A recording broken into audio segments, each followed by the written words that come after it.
I also got news that I got matched with a puppy. So excited, the pups turned.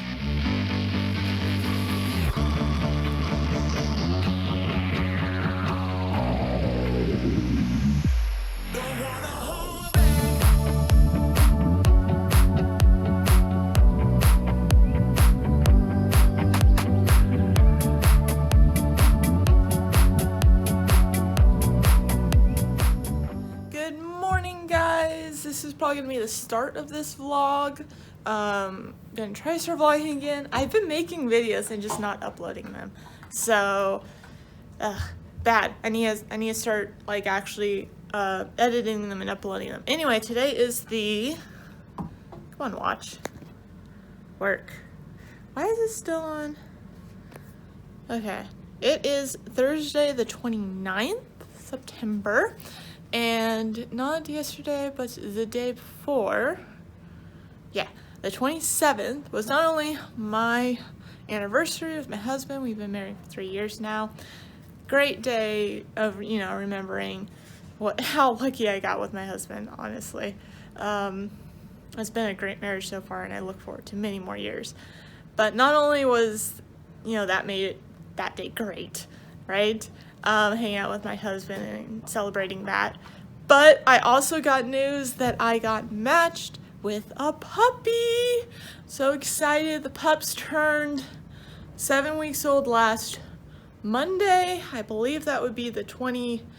I'm not good at math.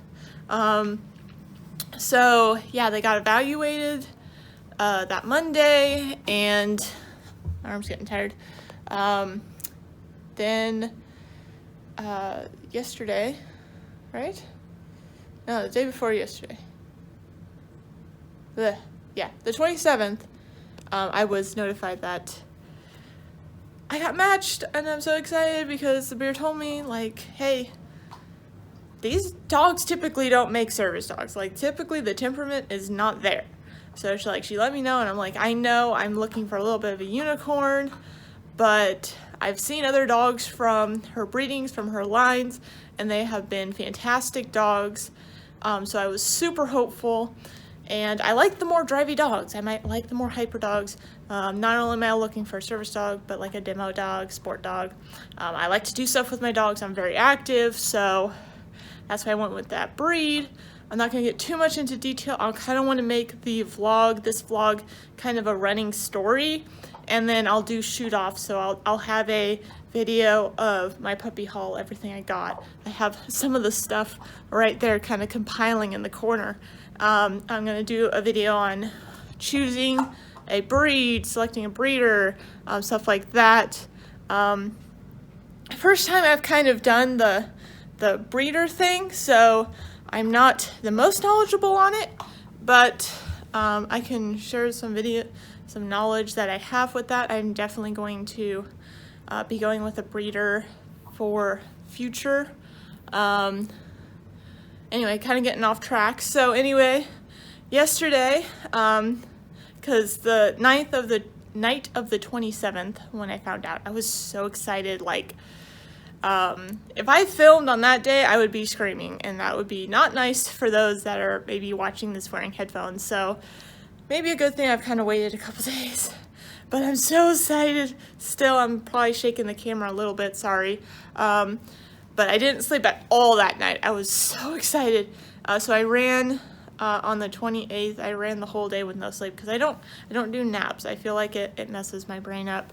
And then I'm just tired the whole time, even though I took a nap. So I usually just fight through it, and I made it the whole day and on like no sleep, and that's crazy for me. I know a lot of people run without no sleep, but for me, I typically need sleep. I'm actually a little tired right now, probably catching up on sleep.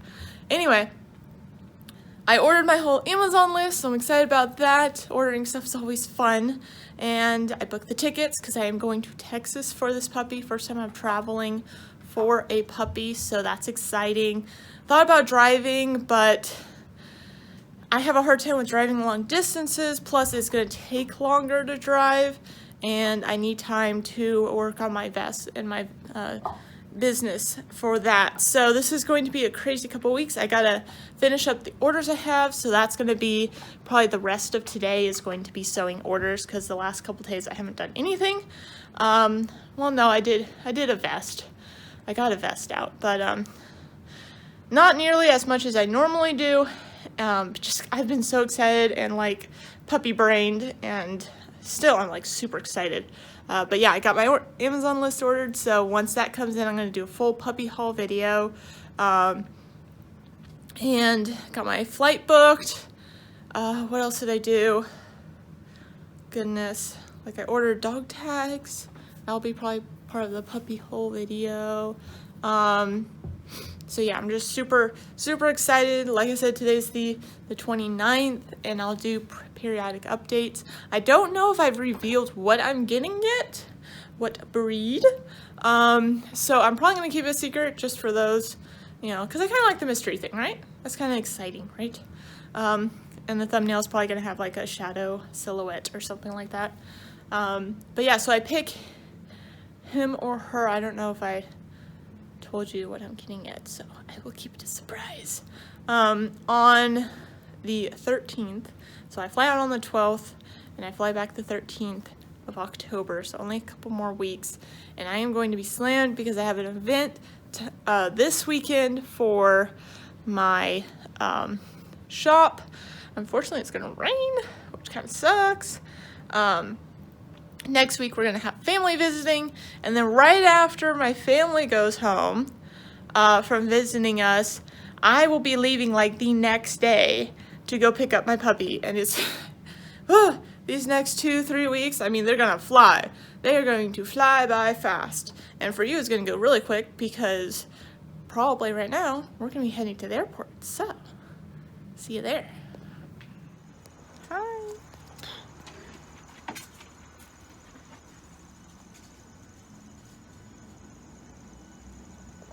Good morning, guys. It is October 5th, I think.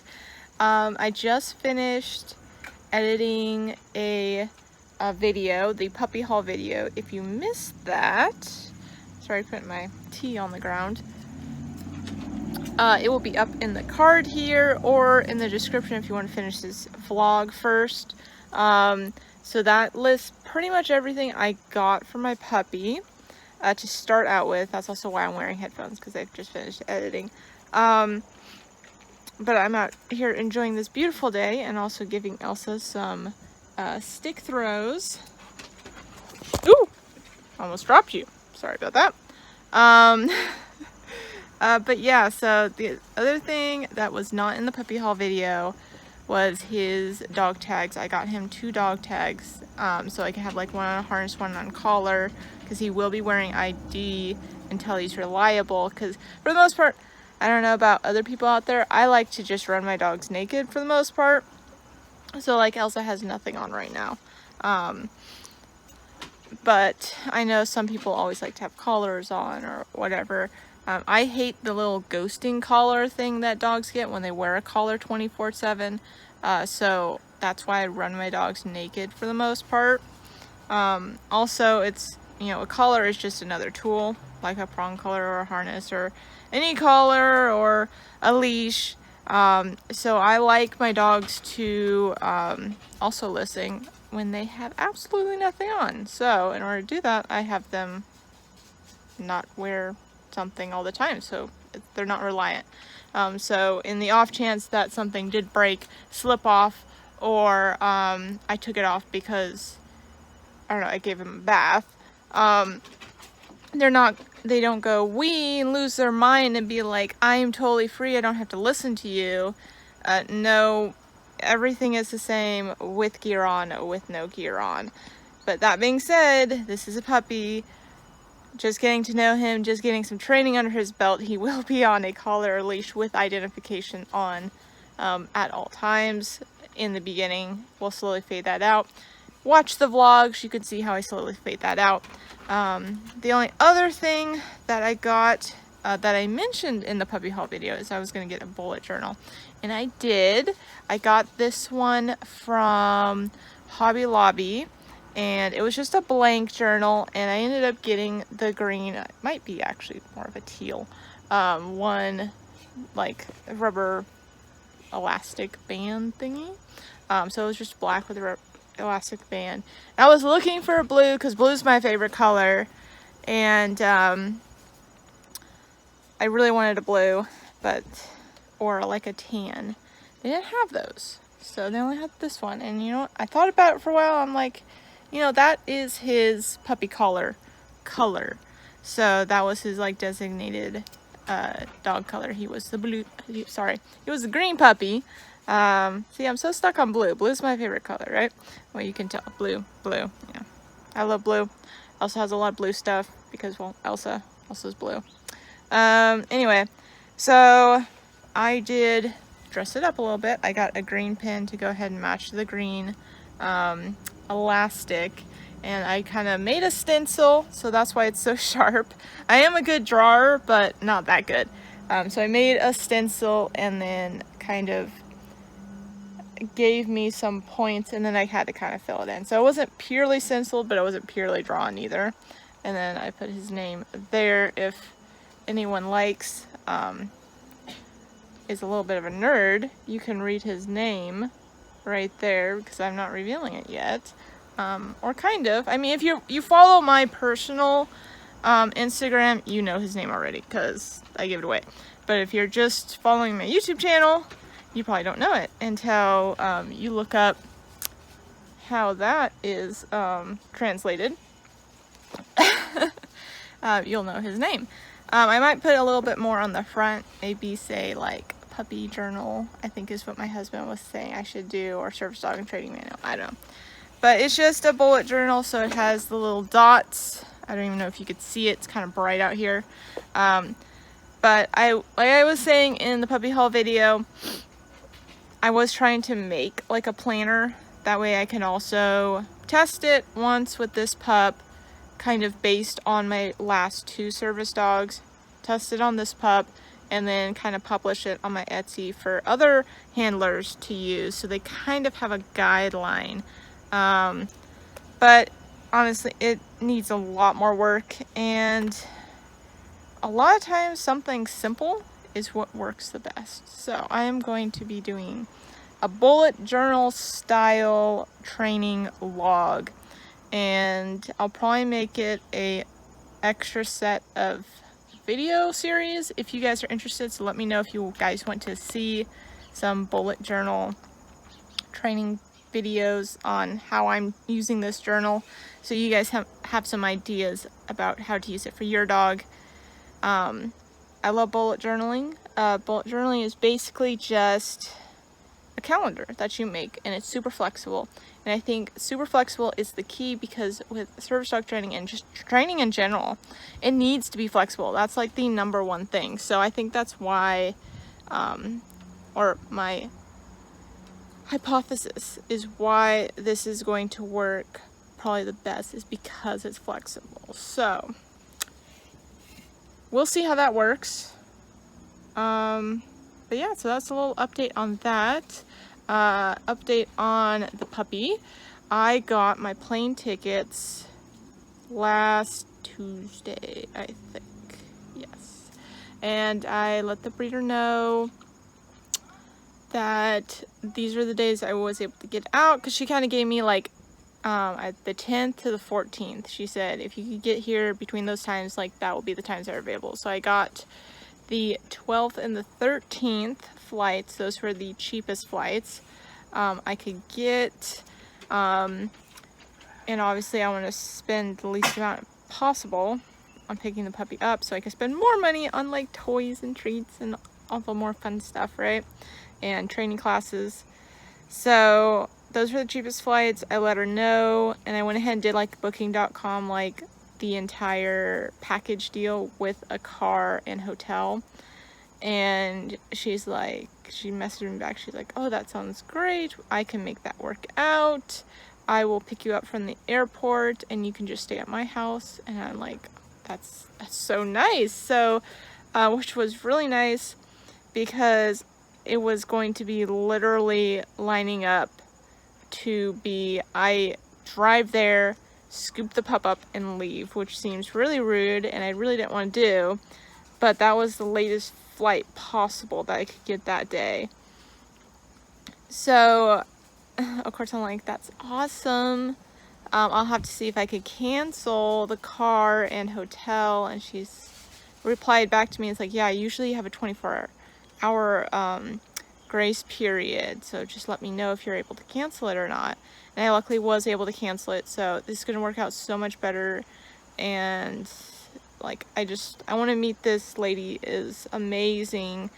Really, we really need to support reputable breeders like this a lot more, because originally when I started my dog training journey like 15 years ago or so, I was very much on the don't shop, adopt kind of spectrum. And that was probably partially to the fact that my mentor in dog training also had that mantra. And as I kind of grew up and worked with more dogs and kind of went into the niche I'm in, the service dog niche and working dog niche, I really did see the benefits and really the need for very reputable dog breeders. Like, the amount of stuff that is reliant, for lack of a better word, on the dog's genetics and the dog's first 8 weeks of life is astounding. So I'm still kind of in the don't shop, adopt to a very less degree.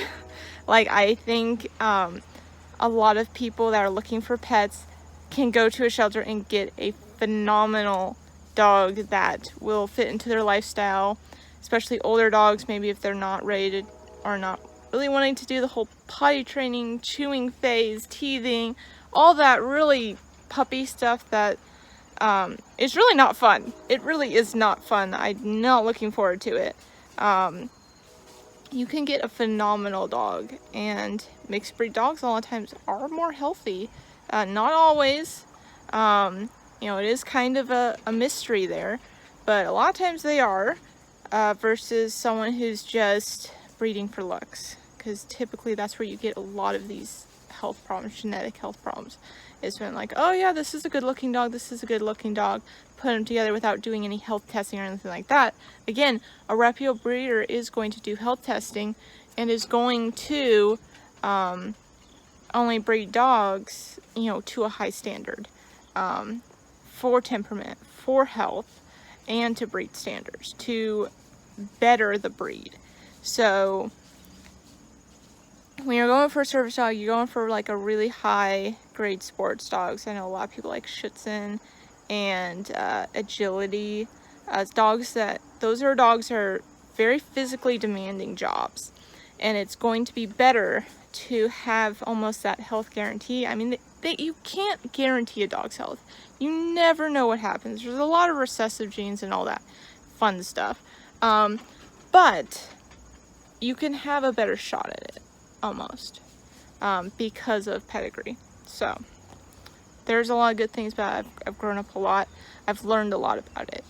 And I was very lucky that this breeder also does like a live cam for those potential puppy owners. And I was actually able to watch these pups from day 2. I didn't see a day 1. So unfortunately I can't say from day 1, but from day 2 on, and just to see like all the different things that she does, all the different development stages. I've worked a lot with dogs. I've worked a lot with older dogs once they're placed in homes, and we're working on like sit and down and like commands and stuff. So this whole first 8 weeks of life was truly amazing for me, to watch that, and that was so cool to further my knowledge in that field, because that was just something I just didn't dabble in. Like, there's not really a reason to, you know, and I don't ever really plan on being a breeder, so don't really need that knowledge. But it was kind of eye-opening, and to an extent I think everyone should have some idea of what goes on in those 8 weeks and what kind of differentiates a good breeder from a mediocre breeder or a bad breeder, because there's definitely some stuff you can do that can screw up puppies in those first few weeks of life. But alright, it was just amazing, and I'm so excited to meet this breeder and hang out with her and talk with her with the little amount of time I have. And I'm also able to really meet and probably play with the parents, which is going to be really cool, because I did meet Elsa's parents. Like I mentioned before, she was a little bit more backyard bred, and I thought at the time, oh, as long as I met the parents and the parents are like nice and they're not like super fearful or anything like that, then it's fine. I can, you know, I can train everything else out to what I want, because I'm getting the puppy young. That was kind of a mentality when I got Elsa. Man, was I wrong. There's a lot to do with genetics. There's a lot to do with the temperament of the dog, and who knows if Elsa was actually temperament tested by a behavioralist, I would have even got her. That could be good, that could be bad, I don't know. You always learn, and as long as you're learning and moving forward and changing, it's good, right? There's not a problem. It's when you learn something and you keep making the same mistake. You keep being naive. You keep saying, well, this happened, and well, that happened, and oh, that was because of this, and you're making all these excuses. So, really, it has been a fantastic experience working with a reputable breeder, and I don't think I will get another, at least service dog, from a shelter or backyard breeder or anything. Definitely not going to do the backyard breeders ever again. Or the oops litters, basically what Elsa was. Not that they're bad dogs. Elsa's a phenomenal dog, but she could be better, right? Like, I could have been smarter and got a better dog for what I wanted to do. So that's kind of what I want the takeaway to be, is you really got to look at what you want to do and get a dog for that. If you want just a really good pet dog and a dog to love on, then go to the shelter. There are several dogs out there. There are several purebreds in the shelters. Go to the shelter, get a shelter dog. You know, do that. There are several younger dogs in the shelter as well. They tend to go a little quicker, but they're there. But really, you gotta look at what you want to do. You gotta look at your lifestyle. You gotta pick your breed and your tendencies on your lifestyle and all this and that. And I'm gonna try to make a separate video on that, but I'm just so excited to meet this breeder and her dogs and learn a whole bunch more, soak as much as I can up from the little time I have with her, because unfortunately I couldn't get the plane tickets any further apart. I kind of almost wish I know that she was gonna let me stay with her, because I might have actually made it to do an extra day. I might have actually done that, but I know she's busy and she has to drop some puppies off, and there was 8 puppies in this litter. So, yeah, I know she's gotta, it's just not me picking up a dog, there's other people picking up a dog, and, I don't know, I'm really excited to get there and to meet him for the first time. I'm so excited. And I only got, what, 5 days, 7, I got a week. I leave in a week. So excited. Hey guys, it's still not at the airport yet, but it is the 11th, and I'm super excited because tomorrow I leave for Texas and to go pick up my puppy. I am so excited. I actually just put everything together over here. I'm going to film a little packing for my trip to go see him. First time I've ever like flown or traveled like all by myself. I've done a couple things by myself, but with Elsa, with a service dog. So this is going to be something new for me. I am a little nervous about that, but I'm sure I'll survive. Yeah, so if you missed that video, because that video is going to come out first, link in the cards up here or in the description down below. But yeah, so didn't check that out, go ahead and check that out. If not, we should be heading to the airport now.